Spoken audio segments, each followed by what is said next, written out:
The best way to learn is to learn from those that have been there and done it. I hope you enjoyed the first edition I did of the 7-Figure Club video and podcast series that I shared a couple of weeks ago with Mike Clare, who sold Dreams, the bed superstore, for 200 million. In this week's edition, I'm going to share with you a conversation I had with Duane Jackson.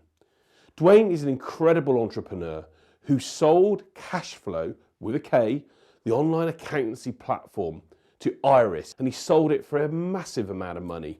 In this episode, I'm going to share with you the conversation I had with Duane Jackson, who sold KashFlow, his online accountancy software business, to Iris back in 2013.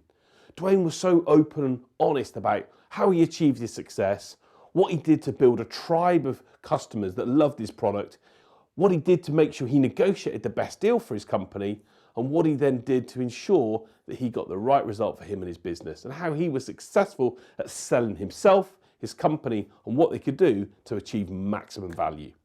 I think you're going to absolutely love this podcast and the conversation I had with Duane. So many great nuggets of information in there. My name's James White. I'm the UK's leading prospect conversion expert and a man that's passionate about sales, passionate about business growth, and passionate about getting great entrepreneurs to achieve their dreams and their business goals. Let's take a listen to Duane Jackson and his advice, ideas, and wisdom on how he sold his business, became a member of the 7-Figure Club, and became an expert in achieving what he wanted to do. Let's take a look at the video and make sure that you can take the learnings and get you and your business where you want it to be as well.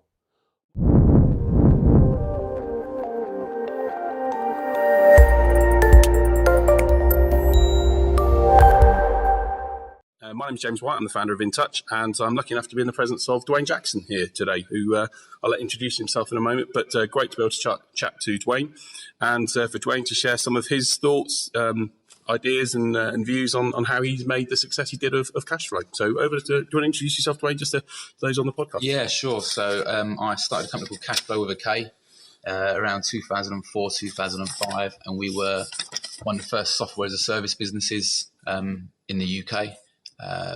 Focus on SMEs, and grew that over, I guess, about 8 years through to an exit in 2013. Fantastic. And obviously what we'll do over the course of the podcast is we'll talk a little bit about some of the stuff here. But I was going to say, what made you start KashFlow? What made you sort of go into that sort of product at the start? So I knew nothing about accounting and never wanted to know anything about accounting.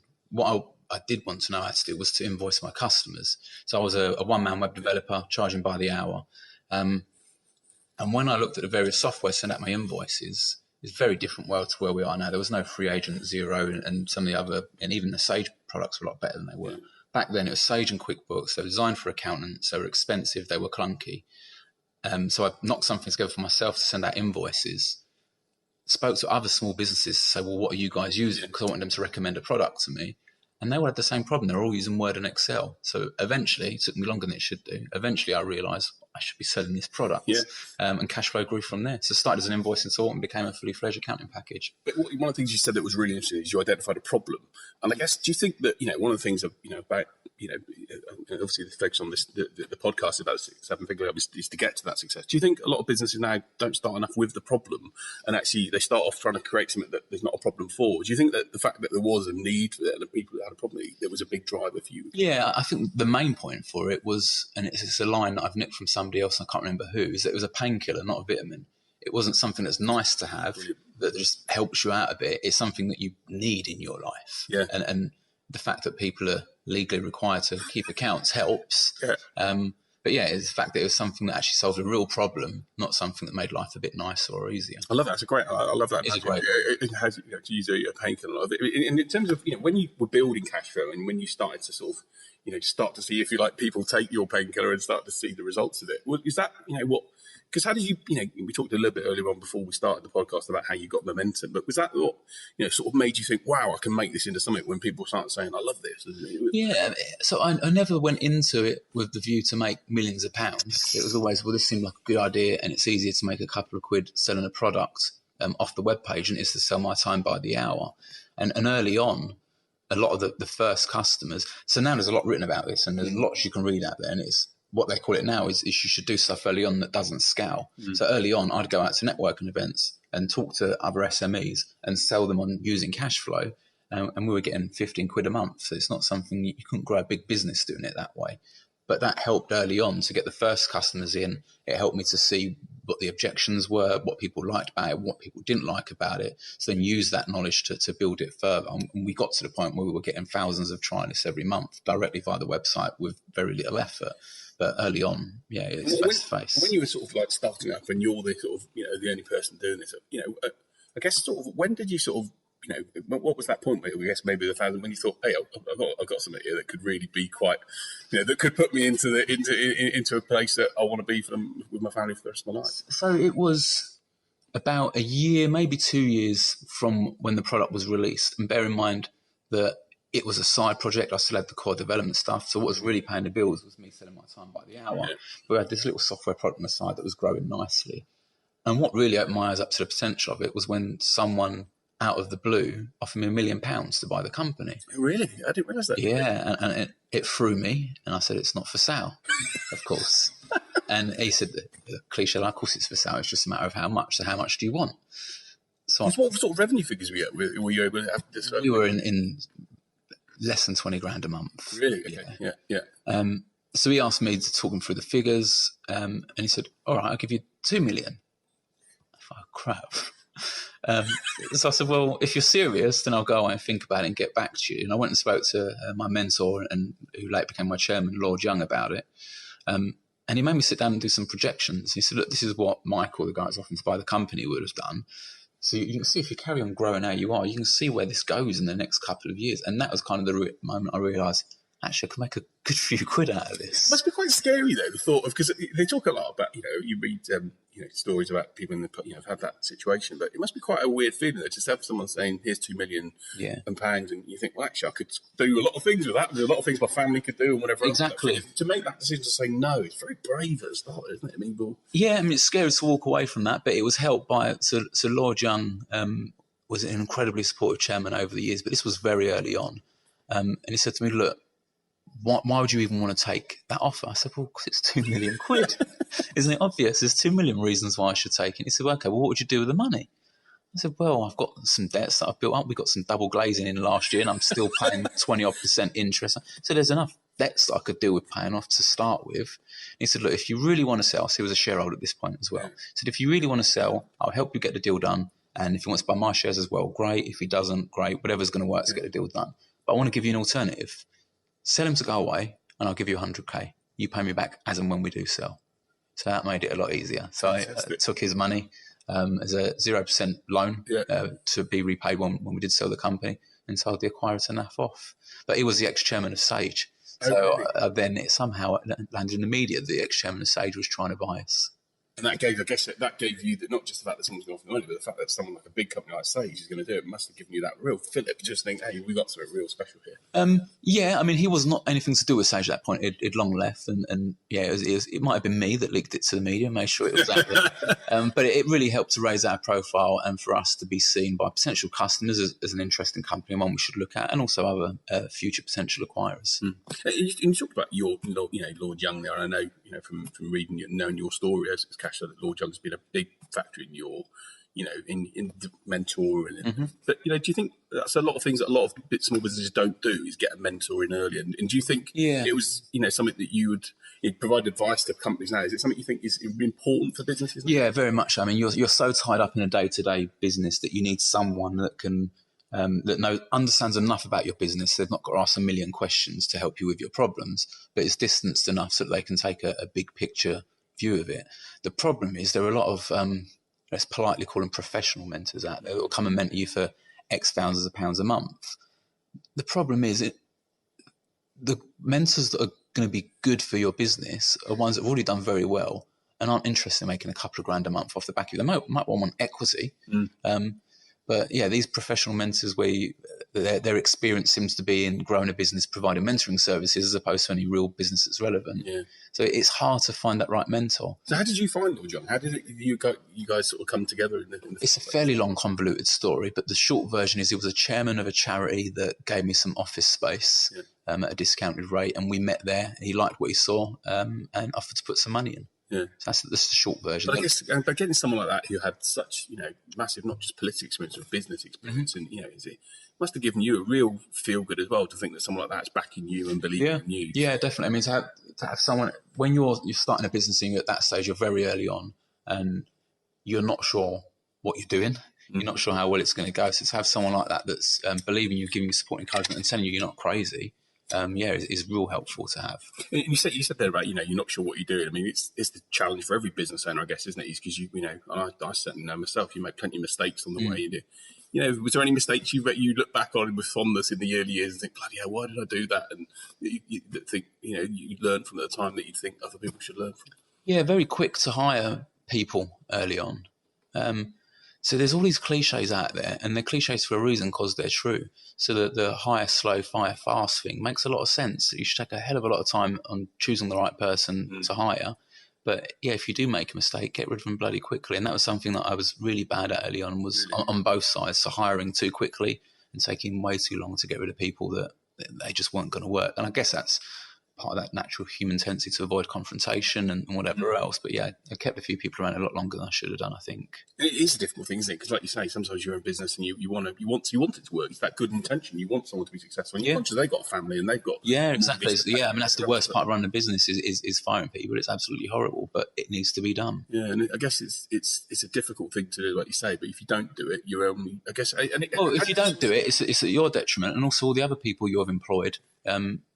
If this one person you've hired and you're spending a lot of money on them and they're not actually helping you, are putting everyone else's jobs in jeopardy. And also it's not fair on the other people you've employed that are pretty good, working pretty hard, to have someone else there that's not up to their level, bringing the whole team down. And also your team will lose respect in you because they can see the guy's an idiot and they think, well, why can't you see he's an idiot? Well, maybe you're an idiot as well. Yeah, interesting. When we talked to this year before, we talked about how KashFlow sort of grew this sort of fan base of people that love the product, and you were very early on. From what I know, you were very early on. You're proactive on social media and getting people to. Do you think that's something that obviously nowadays in 2016, businesses have got social media accounts all the time, but was that sort of getting a tribe, if you like, of people to really love something that's key? Yeah, but you've accidentally hit on the issue. There are a lot of businesses with Twitter accounts, and I remember having an argument with somebody once about why are they tweeting as their business rather than tweeting as them individually. And he said he wanted people to engage with his corporate identity. Have you ever wanted to engage with a corporate identity? You don't. You want to speak to a human. People like people. So the KashFlow account on Twitter wasn't that active. Well, it was active, but it didn't have a lot of followers. It was my personal account that did, because people are more interested in people than a corporate brand. So I think it's a matter of being authentic and being a person, rather than just being a logo that's pumping out content. And that's really interesting, actually. It's a really interesting point in terms of being able to be personable and people buy from people and stuff. And I guess that's also the difficult thing sometimes for business owners who maybe don't feel comfortable doing that sometimes, and maybe they're maybe not as confident or outgoing. But I guess how did you what was and you got any advice for people where you think who listening to this are thinking I'm not this sort of confident person, I don't write blogs, I don't know how to but to do it, is there any advice you I'm not particularly. It's just when I'm behind a keyboard, it's a bit easier being a keyboard warrior, and actually even my public persona, if you like, back then, which kind of contradicts what I was saying about being authentic, was actually more of a caricature of me. So I can be a bit cocky occasionally, but not as bad as I appeared on my blogs or on Twitter. But you need to stand out from the crowd to be seen. And I think a lot of people are worried that they might offend people or whatever else if they're too honest or frank in terms of what they're doing. And that's fine if they want to never offend anyone, but you're going to struggle to grow many people around you or that kind of following. I think if you're very bland and neutral, I mean, it's not interesting. It's really interesting you say this, because I was looking at there's people out there, and I don't know why I happened to come across Katie Hopkins' Twitter account the other day, and I remember you just look through most of the tweets and I thought wow, most of them were wow. But it's actually interesting that you say, because it does create people, whether they argue, but at least they notice you. It's interesting. You're of interest, and I'm sure there are a lot of people out there that have sort of known of me over the years that must think I'm a complete cock because of some of them. In fact, I know there are, because some of them have told me. But yeah, I guess that doesn't bother me. I have a thick skin about it, and the end result was it helped to really grow a business. And it made a difference in terms of what you did and how you got visibility for KashFlow. I remember I used to still do, used to read your blogs and look at some of the stuff you've got there. And is blogging something that you think was again another key thing that you encourage businesses to do now, to profile themselves and to get that presence out? So the world's changed a lot now. Back then, it worked really well for us in terms of driving traffic, in terms of getting an audience. So lots of businesses that knew about us because of the blog, but they weren't yet using the software. But it meant that the name got in front of them. These days, it's very different with platforms like Medium and longer form stuff on Facebook. So I'm not sure how will it work. You need a voice, and whether a self-hosted blog is a way to do that or not, I'm not sure. Okay, interesting that you say that. But in terms of, when now you've sold KashFlow, and you're, thanks very much to you and your wife for putting me up, giving me lunch in your house there. You've made some of the things you want to do. Is there anything you miss of, of being from where you were in KashFlow, which is 2 years ago now, I think. When you about sold 2.5 KashFlow. years What are the ago main now. things you missed, and what are the main things you think that you talk about sportsmen who retire, and I guess you're in the sort of case where you're a businessman that's not retired yet, you've still got lots to do. But what's the main things you miss about it? I miss the team, actually. We built a really good team that were really focused, and we were very much on a mission. We knew what we were working on, we knew where we were going, and then to overnight go from having that team around me, from having personally a very clear mission in terms of what I was building with the business, very clear goals in terms of I'm going to make some serious money from selling it. So overnight, well, there's your money, off you go. And even some of my staff said, we ain't got laugh at your jokes anymore, you're not the CEO anymore. And they meant it as well. Kind of missed that whole sense of adventure, I guess, and camaraderie of it all. Yeah, and I guess you still keep in contact with a lot of the guys. Yeah, very much so. And sort of still got that sort of KashFlow reunion sort of things. So one of the guys who's since left and has moved on his. He's been looking for the next job for a while, and he's tried a few different things, and he's really happy where he is now. And he said the reason he's happy, he said it feels like the early days of KashFlow. That's always nice. Well, it must give you a lot of, that must give you a lot of satisfaction as well, as seeing that people really enjoyed the journey they went on with your company, and you made that happen. So when you tell me a bit about we talked initially about the fact that Lord Young gave you that money, but when the decision came to sort of sell to Iris at the time, tell me a bit more about the process of how it all came about, and actually that end point of when the deal was done and you thought, bloody hell, I've done this, I've made this happen. So it's 2010 that I got to a point where I felt I couldn't take the company any further. I was really struggling to do what I wanted to do with the business, largely because I didn't have a good senior team around me. I was trying to do too much myself. So I actively tried to sell the business. Realised I couldn't, because of course anyone that buys it wants a good senior team. They know I'm not going to stick around too much longer after they've filled my pockets up. So gave up on that process and got focused on selling the business again. And it was a couple of years after that we then got the approach that ultimately became the offer that we sold. And I think it came about with the usual, let's have a coffee and a chat. I mean, coffee is always... Did you approach them, or did they approach They approached us, and which made it a lot easier to go from 2010 when I was actively trying to sell to being actually actively trying to bought. I mean, to be bought, it's very different power games, I guess, if you like, different balances of how things work in negotiation. And they made an offer, or an indicative offer, which was quite good. But by this point, I had a good team around me. We really knew where we were going. So I actually said, great, but it's not really the kind of offer we're after now, and I'm going to stick with the business for a bit longer. They were obviously keener than I thought, so the offer increased. And ultimately, we accepted it, went through the whole process of due diligence and came out at the end of it and got the deal done.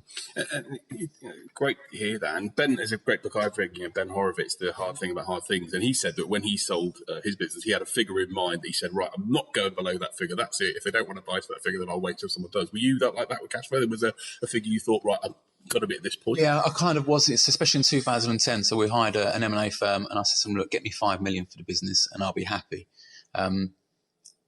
And they ended up getting some offers that were around that, but there's so many strings attached and whatever else that they just weren't attractive. And then later on, in between that process in 2010 and ultimately selling, someone else came along and offered to buy it, I think $6.5 million. And my agreement was them is, if you move it by a penny, I'm not interested, but I'll walk away. Because I know that's a lot of the tricks that they play, and that's exactly what they tried to do. They tried to knock a few $100,000 off, and I walked away from it. Did you really? Yeah. She basically just left the meeting and said, no thanks, I'm not going to muck around. Well, we're in the meeting, and we were 2 weeks from signing the sale and purchase agreement when we got the first look at this agreement, and my CFO that I brought in pointed out clause 6.3 that essentially meant they'll take back $400,000 or something like that as soon as the deal was done. And I said, well, what's all this about? And they tried to justify it. And I said, well, I'm not going to agree to it. And they said, well, if you don't agree to it, it's a showstopper.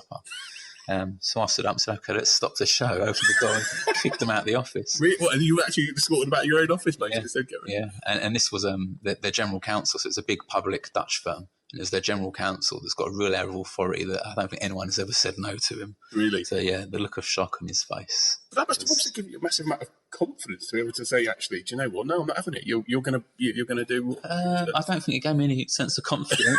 It gave me a sense of what the hell have I just done, and also how do I go home and tell my wife and kids that actually, I said we're going to move into this big house. We're probably not for a little while. What did she say? I guess she's absolutely. I mean, she's supportive, and her view was that, well, you've said no to officers before, and actually, what you've done in the past has ultimately turned out to be the right thing, regardless of how it looked at the time. So yeah, and that actually made me believe a bit more in myself that actually, no, I have done the right thing. Because of course, I'm having second thoughts, thinking, hang on, should I really have done that? 400 grand, is it? Yeah. But you talk about, but do you look back on your time at KashFlow and think there was anything that you did that were, obviously you think that was a mistake. I know I did that, and actually I shouldn't have done that. Was there anything you look back and think, I wish I hadn't done that? You can't change time, but you think that didn't help me. So I already mentioned the hiring stuff and being too slow to fire people. There was some stuff on the product side of things. So early on, we thought we could charge for API access and try to sell that as a sort of get extra revenue from that. So we were way too slow to drop any sort of pricing around that. But no, nothing else jumps out as, well, that was a big mistake. There was lots of small mistakes, I'm sure, but I don't think there were too many huge mistakes. But and in terms of sort of, from the customer base you built up, did you find any reaction when you sold KashFlow that customers, how did customers react to you on that? Were they most, because I remember we still use KashFlow ourselves here. I was really pleased because I love to see success happening that way. Was everyone in the same boat? Or yeah, so a lot of our customers were people like you that are entrepreneurs themselves, and they understand the reality that actually you're building a business and ultimately you're going to sell it one day. So actually a lot of it was like you being pleased, congratulatory emails and tweets. The ones that were a bit arsy about were the accountants, actually. Oh, really? Yeah, I think that they're less entrepreneurial than CEOs of SME firms. And yeah, they were a little bit annoyed because they'd already had relationships with the company that was buying us because they're already servicing the accountancy market. And they're like, well, does that mean you're going to be putting your prices up? And yeah, all sorts of questions I didn't have the answer to. Yeah. But yeah, the core of our customers were really supportive on it all. Brilliant. Okay, just checking we're recording okay here. Should be okay, hopefully. But all right, and in terms of that feeling when you sold and that feeling when you actually, as I say, got you looked in your bank account and you'd done it. How did that feel? What can you describe that sort of the feeling that you had? And I know you sort of sold, you had some partial sale before, but the moment you sort of signed on the dotted line, it was done. How did that feel? So there were two very different things. So signing on the dotted line and the money coming in, there's a little bit of a gap between them. So sign on the dotted line, when people are nervous, they make jokes. So we're at Linklaters, big lawyer's office in London. We have Lloyd Young, our lawyers, the acquirers, their lawyers. And we had to hold a sort of a mini board meeting to agree this out. I was asked, do you agree to it? And I joked, yes, I was under duress. And yeah, all nearly broke. You cannot say that. Can you please officially confirm that you were joking? And yeah, so being nervous around that whole thing didn't help too much. But yeah, we got it done within a couple of days. Yeah, the money coming in. Actually, it was kind of surreal, really, to see a big fat number in your bank account like that. I think it helped that. So I made my first million about 18 months prior to that. So I sold some shares privately. So I think that gradually making money helped me not go crazy and buy loads of supercars or whatever. Did you that evening go out and sort of go open up the big champagne or whatever? Did you do something mad that day? Yeah, actually, it was a bit of kind of underwhelming on the night that we signed because it was a long night and there was actually one signature left we need to get from one of my shareholders who wasn't around until the following day. So we hadn't technically closed until he turned up in the morning and put his pen to paper. But you did it in the end and got it. Yeah. So now you're sort of, you're a member of the seven-figure club. What's the future hold for Duane Jackson now? Because obviously you're doing a few different things now. You've got a reporting platform of your own, and you've invested in a couple of other businesses. Where do you see the next few years being? Is there an appetite, like you say, to do something like KashFlow again, or have you done that and you just want to provide your advice and support to other businesses now? So the advice I got when I sold was, look, take a year off and decide what it is you want to do. So I took a year off without doing too much, and I hadn't really thought of anything new to do. And then the advice was, don't worry, whatever it is will come along. We're now 2.5 years later, and I'm still not sure I found whatever the next big thing is. So I'm doing various bits and pieces. So I do a lot with the Prince's Trust. I gave a charity that helped me when I got started, so I gave them some money and have been actively involved with a lot of what they do. I'm also an ex-con, so I'm doing some stuff with the Ministry of Justice, going into prisons, teaching inmates the programme. And so there's a few bits and pieces going on, but there's no one big thing just yet. Okay, cool. Well, and so I guess the final thing, so I really appreciate your time and coming to that. Is there anything that you think, just as advice or thoughts that you've got on, to business owners now, on to, that want to join the Seven Figure Club, that want to do what you've done and get that success? Is there anything that you think, actually looking back, things to do that you give as advice to people in that respect? Yeah, and it sounds really glib and cheesy, but you hear that it's all, no matter what the business, it's all about people, as opposed to whatever your product is or whatever else you're doing. It's all about the team. And it took me a long time to realise that, but it really is about having a really good, engaged team that can get stuff done, and then having a plan on how to get stuff done. So if 5 years ago you talked about company values and vision statements, I'd have laughed at you and thought you're an idiot.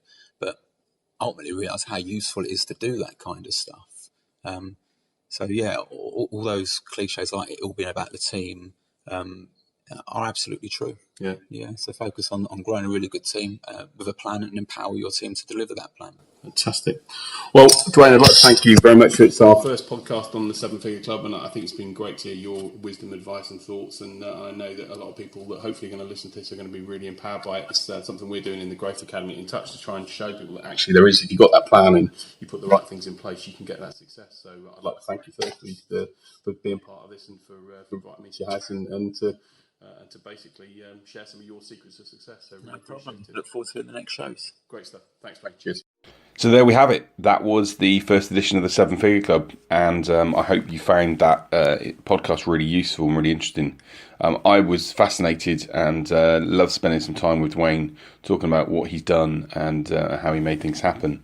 And I think there were a number of things that I took from the conversation that I had with him that really stuck out to me. I take his point very much on what he said about hiring slow and firing fast, and I think that's an interesting thing for a lot of business owners to consider and think about in terms of the people they bring into their business.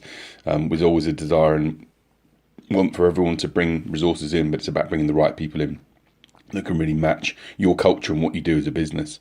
And I also thought it was interesting to know about his, how he talked about how he picked a fight in some cases with a larger vendor as well, and how that's helped him gain credibility and coverage in the right respects. So lots of really great insights. Really grateful to Duane and his wife for their hospitality, and it was a fantastic couple of hours for me to try and do a brain dump from one of the most successful SaaS software as a service entrepreneurs in the UK over the last 10 years. So many thanks to Duane. Great introduction to the Seven Figure Club, and look forward to speaking to more people like Duane and bringing their experiences and values to you guys through the podcast itself.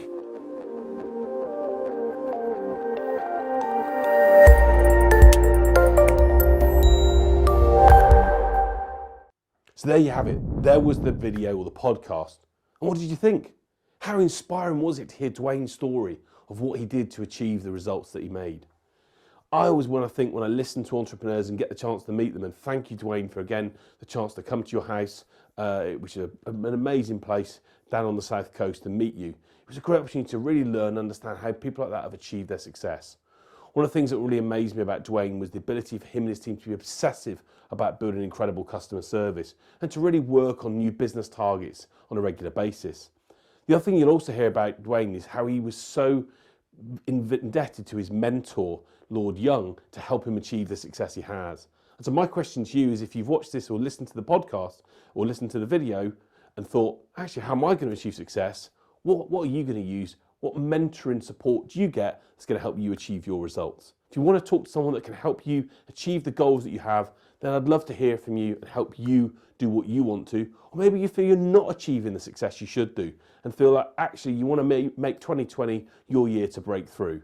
If so, reach out to me at hello@jameswhite.business and I'd love to have a chat. Thanks for listening and watching the video. I hope you've enjoyed it, and I hope you found it valuable and learned something from someone who's built a business, sold a business and achieved incredible success. If you can't learn from that, then I'm not sure how I can help. If you know someone that would love to be part of my video series, whether it's Sales Conversations or the 7-Figure Club, I'd love to hear from them. Or maybe that's you. Maybe you've sold a business, or maybe you're a sales expert and want to have a conversation with me. Let's arrange that and get it in place. Thanks for watching the video, guys. I hope you've enjoyed. And if you do enjoy, please subscribe to the channel, share it with others, tell other people on what it can do to help them achieve their goals. And I look forward to sharing another video with you really soon.